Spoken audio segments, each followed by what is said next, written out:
मणिपुर एक ऐसा स्टेट जहां पर ऑलरेडी इतनी टेंशन चल रही है और अचानक से गवर्नमेंट ने एक और डिसीजन ले लिया जिससे एक नॉर्मल पुलिस ऑफिसर को भी एक एंटी टेरर पावर मिल जाए।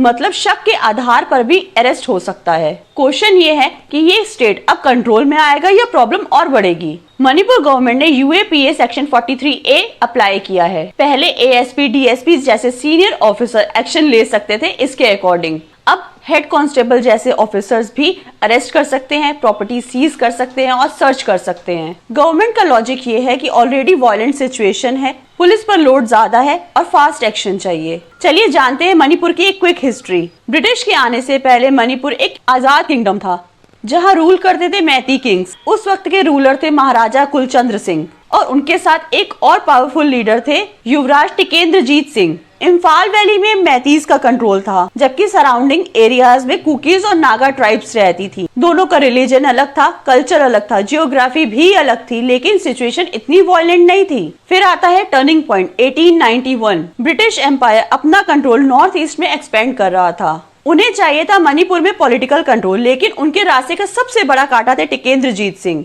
जो कि ब्रिटिश के खिलाफ खड़े थे। ब्रिटिश ने डिसाइड किया कि टिकेंद्रजीत को अरेस्ट किया जाए। इस मिशन को लीड करे थे जेम्स वॉलेस क्विंटन जो उस वक्त आसाम के चीफ कमिश्नर थे। जब ब्रिटिशर्स मणिपुर पहुंचे तो सिचुएशन उनके कंट्रोल से बाहर हो चुकी थी।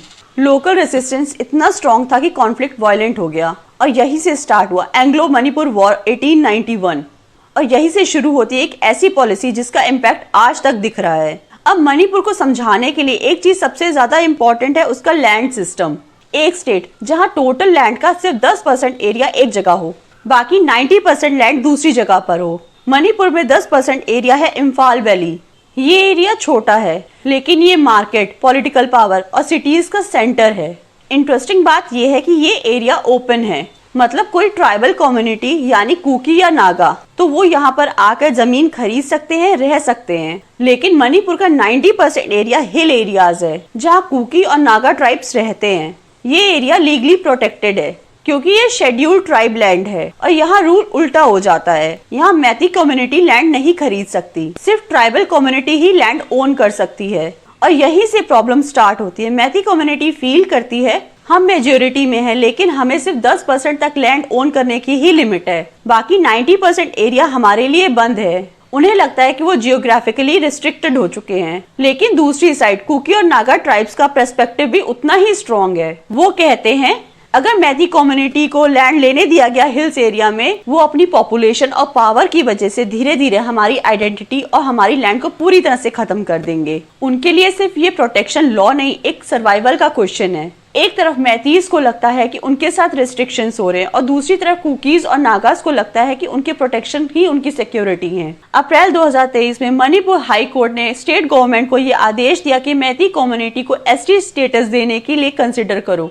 ये एक सिंपल लीगल ऑर्डर लगता है लेकिन इसका ग्राउंड लेवल पर इम्पैक्ट बहुत बड़ा था, क्योंकि अगर मैती कम्युनिटी को एसटी स्टेटस मिल जाता तो उनके पास भी वही राइट्स होते जो ट्राइबल कम्युनिटीज के पास है। मतलब वो हिल्स एरिया में लैंड खरीद सकते हैं, गवर्नमेंट जॉब्स और एजुकेशन रिजर्वेशन का वो बेनिफिट्स ले सकते हैं। 2023 में ये ऑर्डर सिर्फ एक स्पार्क था, लेकिन ग्राउंड लेवल पर ये सिचुएशन काफी कॉम्प्लेक्स हो चुकी थी। इस कॉन्फ्लिक्ट के पीछे कुछ फैक्टर्स क्वाइटली काम कर रहे थे। पहला फैक्टर था फॉरेस्ट एविक्शन ड्राइव, दूसरा फैक्टर था एंटी ड्रग कैंपेन, तीसरा और सबसे ज्यादा इम्पोर्टेंट म्यांमार रिफ्यूजीज। जब इतनी सारी टेंशंस एक साथ एक्सप्लोड करती हैं, तो उसका रिजल्ट सिर्फ प्रोटेस्ट नहीं होता, वो वायलेंस में बदल जाता है। मणिपुर में भी वही हुआ। शुरू में छोटे छोटे क्लैशेस हुए और फिर ये पूरे स्टेट में फैल गए। घर जलाए गए, पूरी बस्तियां डिस्ट्रॉय हो गई, लोग अपनी जान बचाने के लिए अपना घर छोड़कर भागने लगे। हजारों लोग इंटरनली ही डिस्प्लेस हो गए, मतलब अपने ही स्टेट में रिफ्यूजीज बन गए। सबसे डेंजरस बात ये हुई कि कम्युनिटीज फिजिकली अलग हो गई। जहाँ पहले मैतीज और कुकीज लोग एक साथ रहते थे, अब वहाँ बफर जोन बन गए हैं।